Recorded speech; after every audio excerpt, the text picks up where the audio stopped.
Hello बच्चों, good morning. आज हम पढ़ेंगे हिंदी व्याकरण एवं रचना कक्षा 5 लेसन नंबर 8। लेसन का नाम है नया समाज बनाएं। सबसे पहले हम लेसन पढ़ने से पहले इसके शब्दार्थ पढ़ लेते। समाज समुदाय, लोग व परिवार से मिलकर बना हुआ समूह। धरती मतलब पृथ्वी। स्वर्ग, स्वर्ग उसे कहते हैं सुखों से पूर्ण स्थान। हिंदुओं के विश्वास के अनुसार मृत्यु के बाद अच्छे कर्मों के परिणाम स्वरूप मिलने वाला स्थान, जिसे हम क्या कहते हैं? स्वर्ग। जाति पाति, जातीय भेद। बंधन, बांधना। कड़िया जोड़े, मेल करे। हर, प्रत्येक। मानव, मनुष्य। नाता, संबंध। अब हम कविता पढ़ेंगे। ये जो लेसन है इसमें क्या दिया हुआ है? कविता।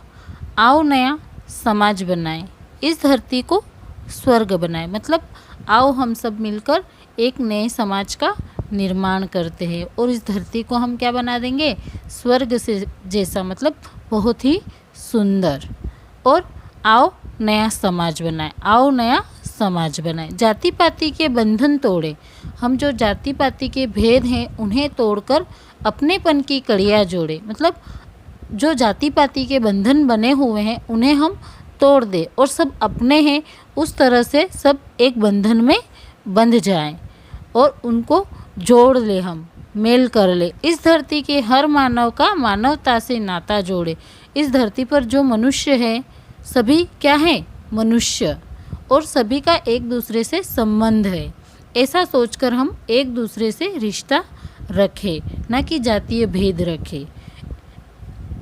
एक दूसरे के सुख दुख में मिलकर बैठे, हाथ बटाए। एक दूसरे के ऊपर जो भी सुख दुख आता है उसमें हम मिलकर एक दूसरे का हाथ बटाए। आओ नया समाज बनाए, आओ हम ऐसे एक नए समाज का निर्माण करते हैं। अब इसका सरल अर्थ जो कवि कहना चाहता है, कवि कहता है कि समाज के सभी लोग मिलकर ऐसे कार्य करें कि यह धरती स्वर्ग के समान सुंदर और सुख देने वाली बन जाए।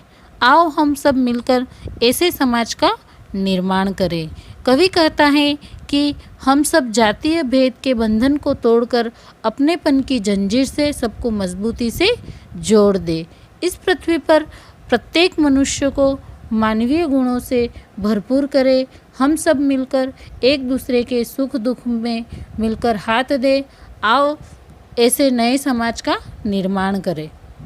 अर्थात इन पंक्तियों में कवि यही कहना चाहता है कि हम सबको मिलजुल कर रहना चाहिए, जातीय भेद नहीं करने चाहिए और सभी को एक दूसरे के सुख दुख में हाथ बटाना चाहिए, एक दूसरे से मिलजुल कर रहना चाहिए, अपनेपन से रहना चाहिए। ये इन पंक्तियों में कवि कहना चाहता है। अब इन पंक्तियों में से कुछ प्रश्न पूछे गए। वह है पहला, सभी मनुष्यों को कैसे कार्य करने चाहिए? धरती स्वर्ग के समान सुख देने वाली बने, ऐसे कार्य मनुष्यों को करने चाहिए। सेकंड क्वेश्चन, जाति पाति के भेद मिटाकर हमें क्या करना चाहिए?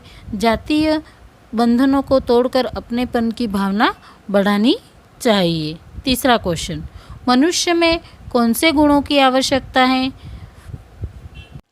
पृथ्वी के प्रत्येक मनुष्य में मानवीयता के गुण होने चाहिए।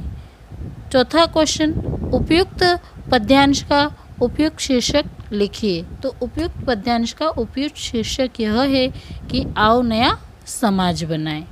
इस कविता में कवि हमें यही संदेश देना चाहता है कि हमें सभी को मिलकर रहना चाहिए, धरती को स्वर्ग के समान सुंदर बनाना चाहिए, जाति पाति के जो बंधन है उसे तोड़कर अपनेपन की कड़ियों से सबको मिलकर रहना चाहिए। जो धरती पर मानव है उन्हें केवल मानवता से रिश्ता रखना चाहिए, न कि किसी और से उसे जोड़ना चाहिए। सुख दुख में एक दूसरे का हाथ बटाना चाहिए। हमें ऐसे समाज का निर्माण करना चाहिए। ये इस कविता में कवि कहना चाहता है और हमें यही संदेश देना चाहता है। आगे का जो है वो हम नेक्स्ट डे पढ़ेंगे।